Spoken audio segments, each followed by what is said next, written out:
Montana Territory, 1882. Everett Zimmerman squinted against the punishing summer sun as he mended the fence line of the Lazy Z Ranch.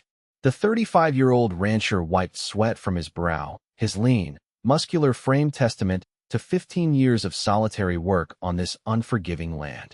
Though only 35, the harsh Montana winters and relentless summer heat had weathered his handsome face beyond his years, carving lines at the corners of his eyes and mouth that spoke of both hardship and determination.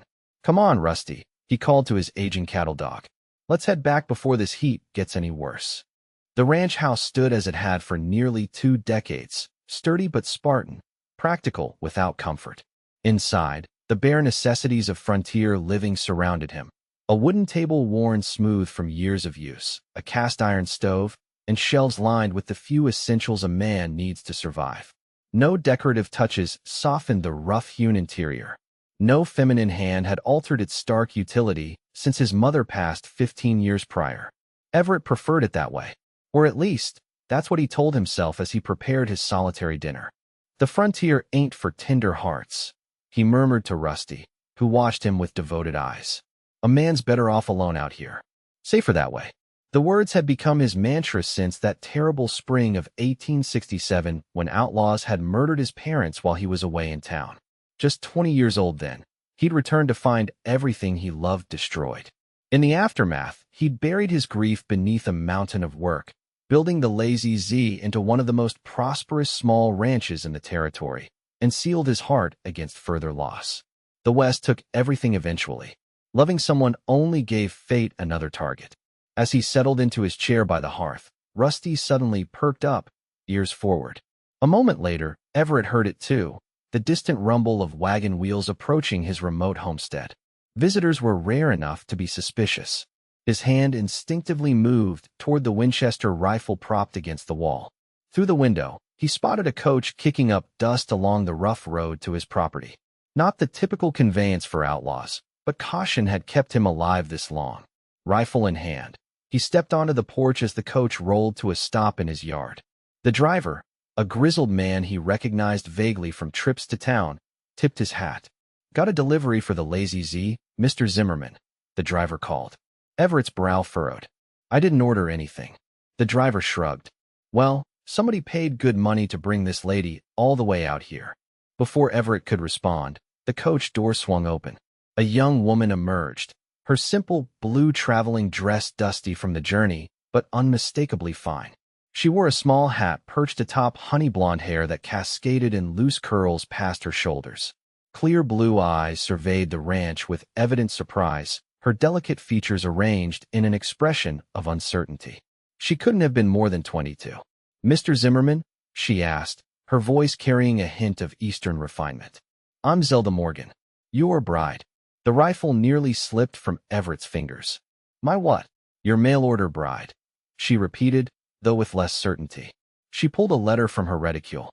"I have your correspondence here. You wrote that you were seeking a wife to help manage your successful ranch." Her eyes darted around the modest property.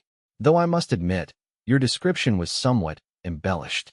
Everett approached cautiously, taking the letter she extended. The signature at the bottom read, "Edward Zimmerman." Close enough to his name to cause confusion, but certainly not his handwriting. "Ma'am, I'm Everett Zimmerman, not Edward. And I never sent for any bride." The words came out harsher than he intended, and he watched her face fall.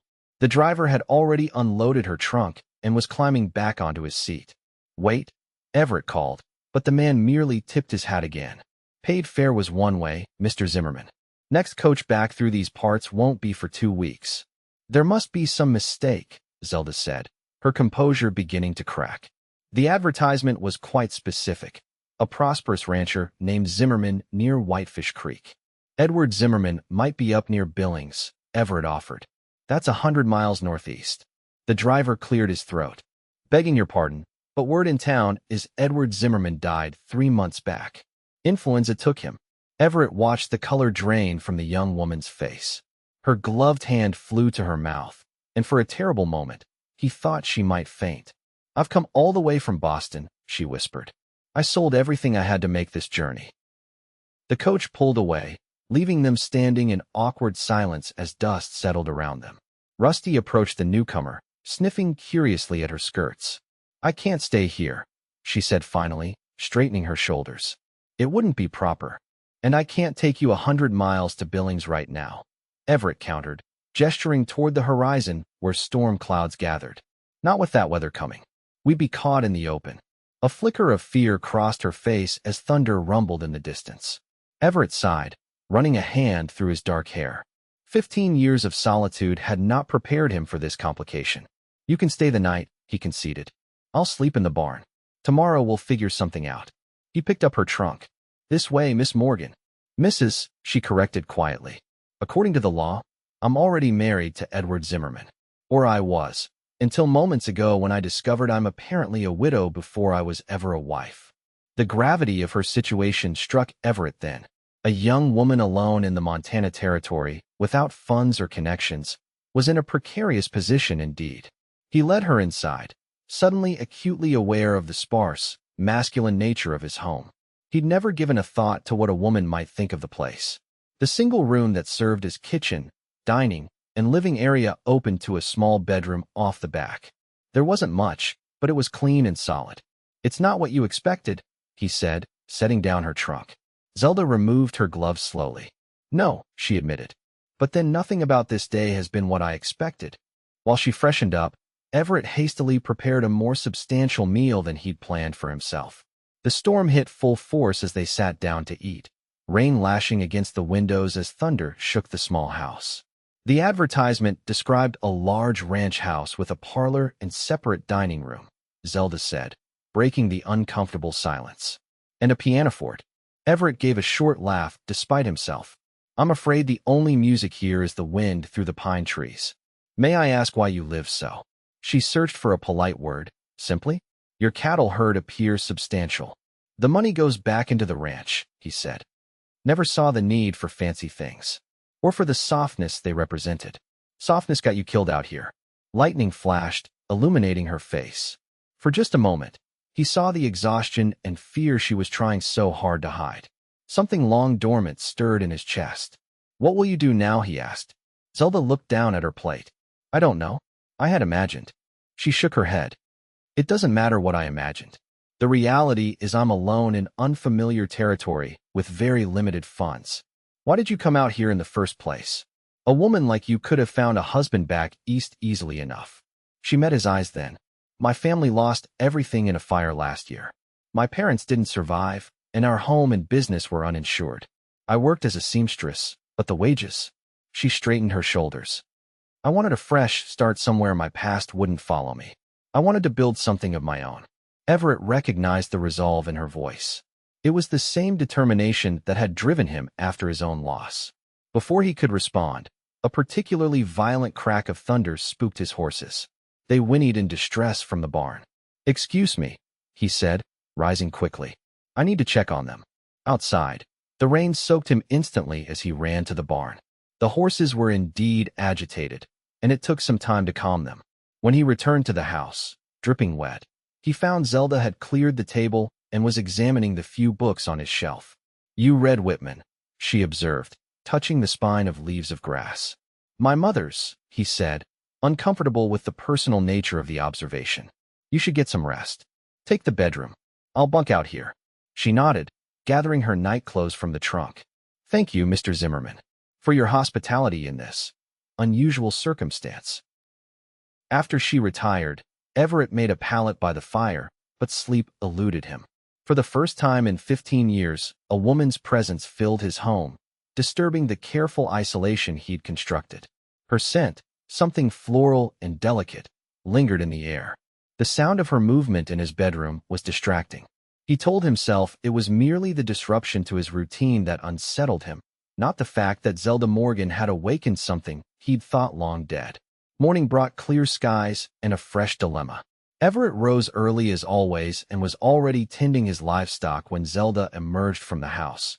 Her blonde hair neatly arranged and her travel dress as smooth as she could make it after days of wear. Good morning, she called, shading her eyes against the bright sun. May I help with anything? The question caught him off guard.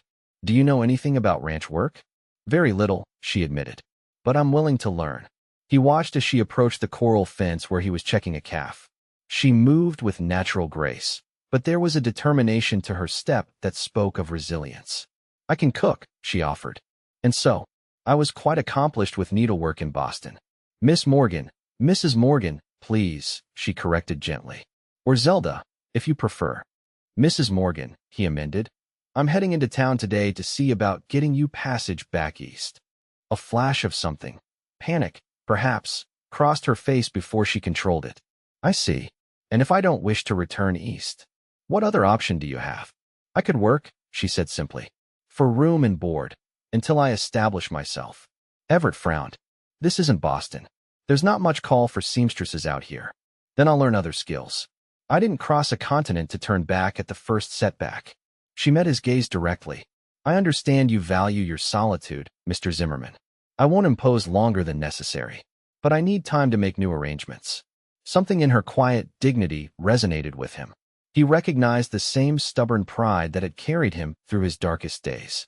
2 weeks, he said finally. "I can give you that much time." Relief softened her features. "Thank you. I promise I won't be a burden." True to her word, Zelda proved surprisingly adaptable.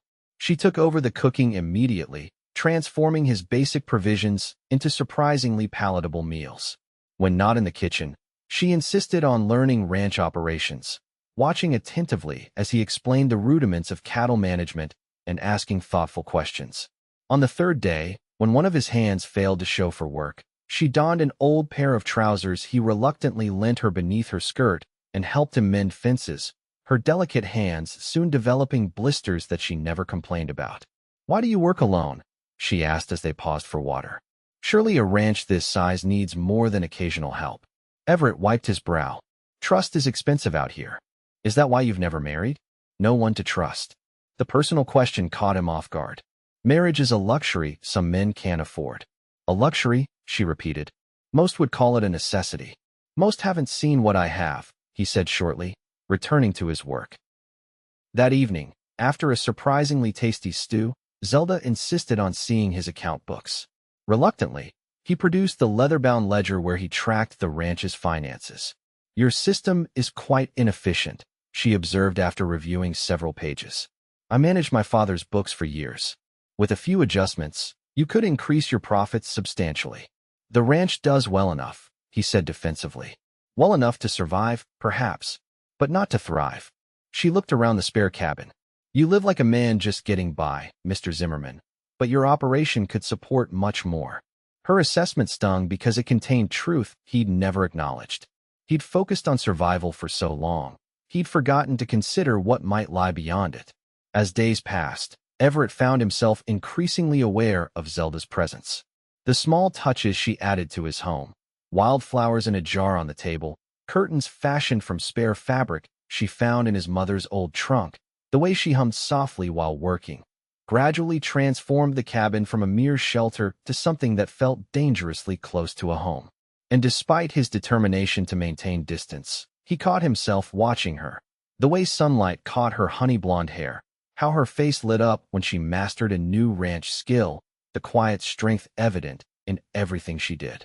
By the end of the first week, they'd established an uneasy rhythm. Everett continued sleeping by the fire, rising before dawn to begin his work. Zelda would have coffee waiting when he returned for breakfast, and they would discuss the day's tasks. Though he'd initially intended to keep her confined to domestic duties, he found her help with the ranch work increasingly valuable, particularly after his remaining hand quit to join a cattle drive north.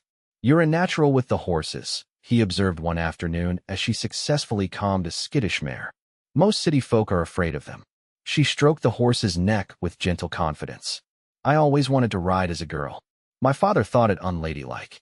A shadow crossed her face. "I've spent most of my life conforming to others' expectations. Out here, those rules seem less important."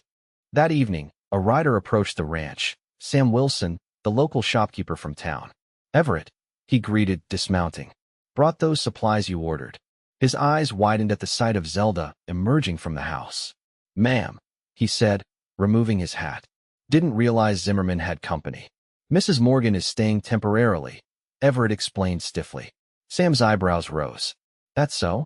Well, news travels fast. Might want to know folks are talking. Let them talk, Everett said.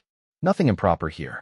After Sam departed, Zelda turned troubled eyes to Everett. I'm damaging your reputation.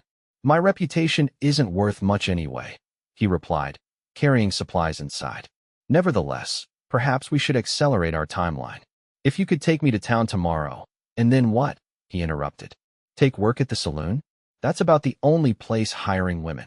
If necessary, she said quietly. The thought of Zelda working in the rough frontier saloon sent an unexpected surge of protectiveness through him. That's not happening, he said firmly. You'll stay until we find a proper solution. That night, unable to sleep, Everett stepped outside to clear his head. The Montana sky stretched endlessly above him, stars scattered like diamond dust across the darkness. He'd always found comfort in this solitude, in the vastness that made human concerns seem small and manageable. But for the first time in 15 years, solitude felt less like freedom and more like emptiness. Inside, something was changing. Zelda's presence had awakened long-dormant parts of himself, the capacity for concern beyond mere survival, the recognition that his self-imposed isolation was as much prison as protection. The thought terrified him. The next morning brought unexpected crisis. As Everett and Zelda rode out to check on a pregnant heifer, dark smoke rose from the direction of the northwest pasture. Fire, Everett said grimly, spurring his horse forward. Zelda followed without hesitation. They found flames consuming the dry grass near the creek, advancing rapidly toward the main grazing land. Without his usual ranch hands, Everett faced a desperate situation. Ride back to the house, he ordered Zelda. Get the shovels and wet as many blankets as you can carry. To his surprise, she didn't immediately obey. There's no time. We need to create a firebreak now. Before he could protest, she had dismounted and was using a knife to cut tall grass in a line ahead of the flames. Here, he called, tossing her his jacket. Use this to beat down the flames at the edge. For hours they worked side by side, sweat-soaked and soot-covered, racing to contain the spreading fire. Zelda worked without complaint, following his lead as they gradually established control over the blaze. When a sudden wind shift sent flames racing toward her, Everett didn't hesitate. He grabbed her around the waist and pulled her to safety, shielding her body with his own as heat scorched the air around them. For one breathless moment, they remained locked together, his arms around her waist, her hands gripping his shoulders. Her blue eyes, wide with adrenaline and something more complex, met his. Everett became acutely aware of how long it had been since he'd touched another human being with anything approaching tenderness. Thank you, she whispered, her face inches from his. The moment shattered as burning debris fell nearby. They sprang apart and returned to battling the fire until, finally, the danger passed. Exhausted, they rode back to the ranch house in silence. Inside, Zelda filled a basin with water and, without asking permission, began gently cleaning a burn on Everett's forearm that he hadn't even noticed in the chaos. You could have been killed today, he said roughly. So could you, she replied, her fingers gentle on his skin. But we saved your land. We, he repeated, the word unfamiliar on his tongue. How long had it been since he'd thought in terms of we rather than I? She looked up, meeting his gaze directly. Yes, we.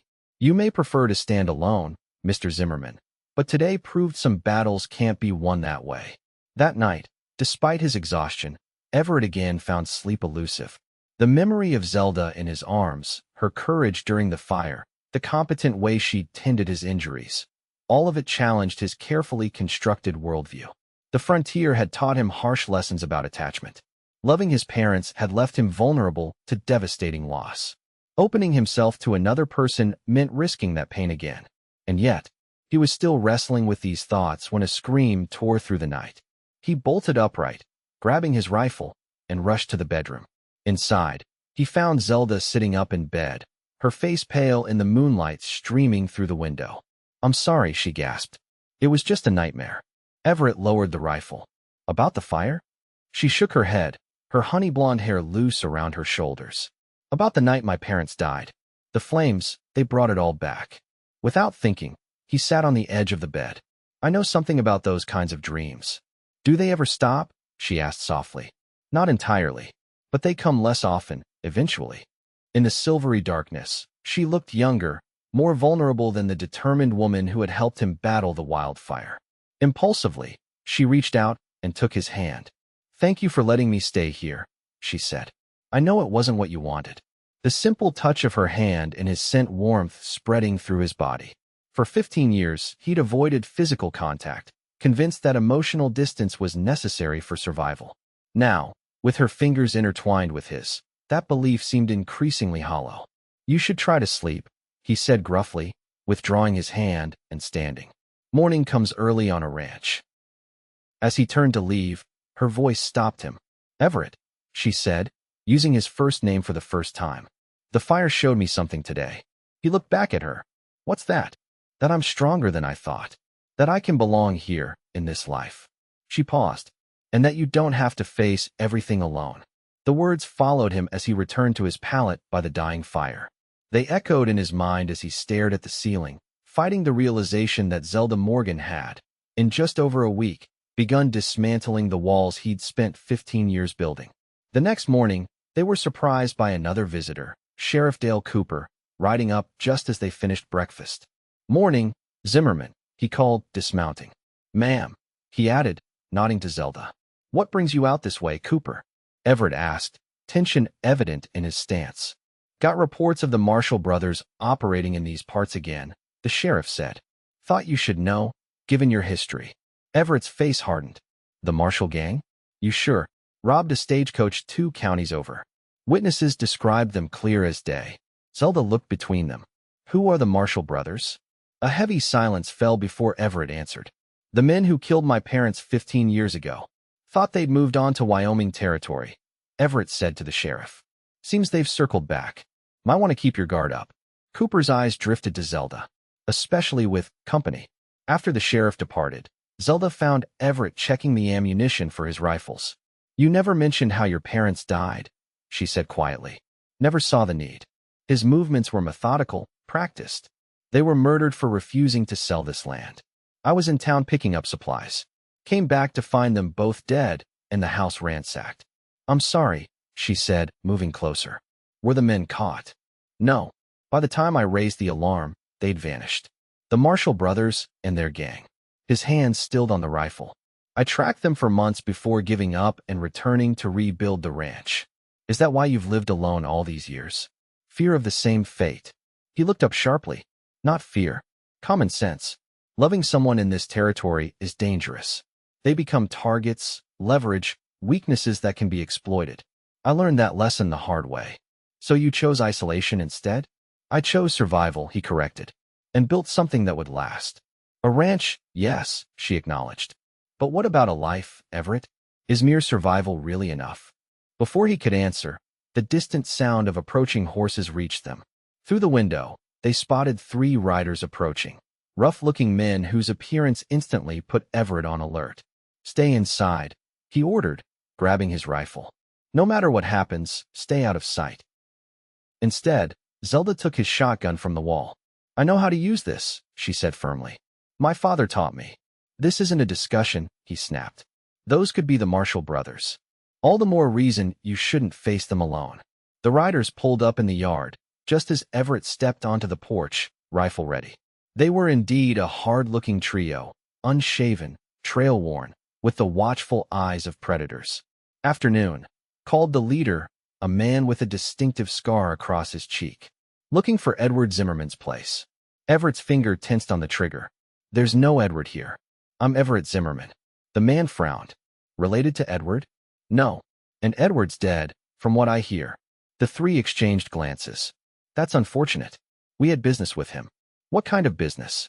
Everett demanded. "The private kind," said the scarred man. "But seeing as he's dead, perhaps you could help us. We're looking for a woman who might have come this way. Name of Zelda Morgan." Inside, Zelda gasped softly. Everett kept his expression neutral. "What's your interest in this woman?" "Let's just say she left Boston with something that doesn't belong to her. We've been sent to retrieve it." "Haven't seen any woman," Everett lied. "Not many come through these parts." The leader studied him skeptically. "That's so?" "Because we heard in town that a young woman matching her description was staying at this very ranch." Everett raised his rifle slightly. "I think it's time for you to move on."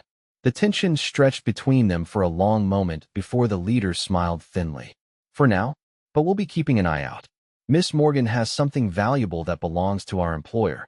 As they rode away, Everett watched until they disappeared from sight before returning inside. He found Zelda pale and shaking. Who were they? What do they want? He demanded. She sank into a chair. They work for Harold Blackwell, a businessman in Boston. He wanted to marry me after my parents died. When I refused, he became obsessive, threatening. And what is this valuable thing they claim you took? Her hands twisted in her lap. Letters. Blackwell was involved in illegal dealings, extortion, mainly. I found evidence, letters proving his crimes, among my father's papers after his death. I believe Blackwell was blackmailing my father, which is why we were in financial trouble. So you took these letters and ran. She nodded. I thought I could escape him. Start fresh. Tears filled her eyes. I never imagined he would send men this far to find me. Everett paced the small room, mind racing. Those men will be back, and they won't leave empty-handed next time. I should go, Zelda said, rising. I've brought danger to your door. No. The word came out more forcefully than he intended. Running now would only make you an easier target. Their eyes met, a current of understanding passing between them. For the first time in 15 years, Everett found himself facing a threat not just to himself, but to someone he was beginning to care about deeply. The realization both terrified and strengthened him. We'll face this together, he said. I know these lands better than any outsiders. We have that advantage. That night, they fortified the ranch house as best they could. Everett showed Zelda how to reload the shotgun properly and where to position herself if trouble came. As they worked, the walls between them continued to crumble. Why did you really come west? He asked as they boarded up one of the windows. The truth. Zelda paused, brush of honey blonde hair falling across her face. I told you about my parents' death and Blackwell's pursuit. But there's more. She took a deep breath. My father was a good man who made a terrible mistake getting involved with Blackwell. After he died, I was alone, vulnerable.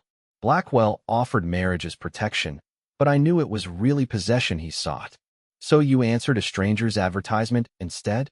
I chose the unknown over a certain nightmare, she said simply. I chose hope. The word struck Everett like a physical blow. Hope. How long had it been since he'd allowed himself to feel it? Since he'd considered a future beyond mere survival? And now, he asked quietly, after all that's happened? She met his gaze steadily. Now I find myself hoping for things I never expected. The moment between them deepened, charged with unspoken feelings. Everett found himself moving closer, drawn by something stronger than his long-held convictions about isolation. For the first time in 15 years, he reached out deliberately, his fingers brushing her cheek. Zelda, he began, his voice rough with emotion. The sound of breaking glass shattered the moment. A flaming bottle crashed through the window they hadn't yet boarded, igniting the curtains instantly. Get down, Everett shouted, pulling Zelda to the floor as gunfire erupted from outside. It's them, she gasped as flames began spreading across the wooden floor. Everett crawled to his rifle. We need to get out. The back door now. Grabbing only his rifle and her precious bundle of incriminating letters, they fled through the rear of the house as more shots splintered the doorframe. Outside, the night was alive with danger, shadowy figures moving through the darkness, the crackle of flames devouring the only home Everett had known for 15 years. The barn, he whispered. We can get horses and escape through the back pasture. They ran, crouching low, as bullets kicked up dirt around their feet. Inside the barn, Everett quickly saddled 2 horses while Zelda kept watch. They're coming, she warned as figures approached the barn. Everett handed her the reins to one horse. There's a trail behind the barn that leads into the forest. Follow it until you reach the creek, then head upstream. I'll meet you at Mason's abandoned cabin. You're not coming with me? Alarm filled her voice. I'll create a diversion. Buy you time. He pressed the bundle of letters into her hands. Go. Now. Everett, no. He cut her off, his hand cupping her face. I lost everything once before. I won't lose you too. Before she could respond, he leaned forward and kissed her. A brief, fierce meeting of lips that contained 15 years of dormant emotion. Then he pulled away, slapping her horse's flank to start it moving. Go, he commanded. As she galloped away into the darkness, Everett turned to face the men who had brought violence to his door once again. But this time, unlike 15 years ago, he had something more than vengeance driving him. He had someone worth fighting for. He fired strategically, not to kill but to confuse and distract, making the attackers believe both he and Zelda were still in the barn. When they focused their attention there, he slipped out the back, mounted his remaining horse, and rode in the opposite direction from Zelda's escape route. The ruse worked. The three men pursued him, leaving Zelda's path clear. Everett led them on a wild chase through terrain he knew intimately, eventually losing them in a rocky ravine before doubling back toward Mason's cabin, an abandoned homestead deep in the forest where he occasionally stored supplies. Dawn was breaking when he finally approached the small cabin. Dismounting cautiously, rifle ready, he moved silently through the trees. Relief flooded him at the sight of Zelda's horse tethered outside. She was safe. Inside, he found her pacing anxiously, shotgun still in hand. When she saw him, she dropped the weapon and flew into his arms. "I thought they'd killed you," she sobbed against his chest. His arms tightened around her, savoring the feeling of her pressed against him. "It takes more than that to kill a stubborn rancher," he murmured into her hair. She pulled back to look at him, her face streaked with soot and tears. "Your home, it's gone. Everything you built." "Not everything," he said quietly, his eyes never leaving hers. Understanding dawned in her expression. Slowly, she rose on tiptoes and pressed her lips to his. Unlike their hurried kiss in the barn, this one lingered, deepened, years of isolation melting away as Everett pulled her closer. Her body molded to his, soft where he was hard, yielding where he was firm. When they finally broke apart, both breathless, Everett rested his forehead against hers. "For 15 years, I convinced myself that caring for someone was a weakness I couldn't afford," he confessed. "That loving someone would only lead to loss. And now," she whispered, "now I know that's not living. It's just existing." His hands framed her face. "You showed me there's a difference." The tender moment ended abruptly as a floorboard creaked behind them. They spun to find the scarred leader of the three men standing in the doorway, pistol aimed at Zelda. "Touching," he sneered. "Now, Miss Morgan, those letters, if you please." Everett moved to shield her, but the man cocked his pistol. "Don't try it, Zimmerman. I only need her alive long enough to get what Blackwell wants. I don't need it all." "The letters are hidden," Zelda said quickly. "Kill either of us, and you'll never find them." A tense standoff ensued as the other two men joined their leader. Surrounded and outgunned, Everett's mind raced for a solution. Then, through the window, he spotted movement, Sheriff Cooper and two deputies approaching the cabin, drawn by the smoke from Everett's burning ranch. The distraction provided just enough opportunity. Everett lunged, knocking the scarred man's gun aside as a shot went wild. Zelda screamed a warning as the second man raised his weapon, but before he could fire, Sheriff Cooper burst through the door. "Drop your weapons," he shouted as his deputies covered the third man. What followed was chaos, a brief, violent struggle that ended with the three attackers subdued and in custody. As Cooper questioned them, their story emerged. Harold Blackwell, a prominent Boston businessman, had hired them to retrieve documents that could implicate him in multiple crimes. "These letters prove Blackwell's illegal operations," Zelda explained, handing the bundle to Cooper. "He's been blackmailing businessmen across Boston for years. My father was one of his victims."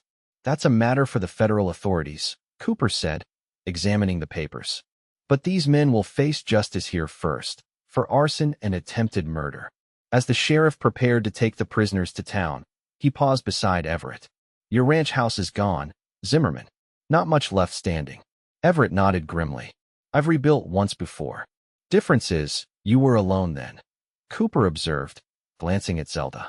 "Seems things have changed." Indeed they had. As Everett watched the sheriff depart with the prisoners, he felt Zelda's hand slip into his. The touch no longer seemed foreign or threatening. Instead, it felt like an anchor in a world that had shifted fundamentally. "What happens now?" she asked softly. Everett turned to face her, seeing not just a beautiful woman, but the person who had broken through 15 years of isolation to reach his heart. "Now we decide what to build from the ashes." "We?" she echoed, hope lighting her blue eyes. "If you'll stay," he said, taking both her hands in his. "Not as a mail-order bride who arrived by mistake." but as the woman who showed me that surviving isn't the same as living. And what would I be to you? She asked, her voice barely above a whisper. My wife, he said simply. If you'll have me. Tears filled her eyes. I came west seeking security, a practical arrangement. I never expected to find love. Neither did I, he admitted. Spent 15 years convincing myself I was better off without it. And now I know better. He drew her close. The frontier takes much from us, Zelda. But if we face it alone, it takes everything. Together, we have something worth fighting for. Her answer came in the form of a kiss, tender at first, then deepening with promise. In that moment, Everett Zimmerman finally understood that the walls he'd built to keep pain out had also kept life at bay. Loving Zelda might be a risk, but a life without her would be the greater loss. 3 months later, the new ranch house stood completed, larger and sturdier than the old one, with a proper bedroom, a kitchen twice the size, and even a small parlor where Zelda's recently acquired second-hand piano sat proudly. The wedding had been simple but joyful, attended by the handful of neighbors and townspeople who had helped rebuild after the fire. On a crisp autumn evening, Everett stood on the porch of their new home, watching the sunset paint the Montana sky in brilliant hues of orange and purple. Inside, he could hear Zelda playing the piano, a simple melody that drifted through the open window like a promise. 15 years of solitude had taught him to survive in the harsh realities of the frontier. But it had taken Zelda, with her courage, her determination, and her capacity for love, to teach him how to truly live in it. When she joined him on the porch, slipping her hand into his, he no longer felt the instinct to pull away. Instead, he drew her close, marveling at how quickly she had become essential to him. Any regrets? She asked, leaning her head against his shoulder. Everett looked out at the ranch they now shared, the cattle grazing peacefully in the distance, the new barn gleaming in the fading light, the future stretching before them like an open trail. Just one, he said, pressing a kiss to her honey-blonde hair. That I wasted 15 years believing I was stronger alone. As darkness settled over the Montana wilderness, the light from their windows shone like a beacon, not just of civilization in the wilderness, but of the truth Everett had finally embraced, that even on the harshest frontier, it is love, not isolation, that gives us the strength to endure.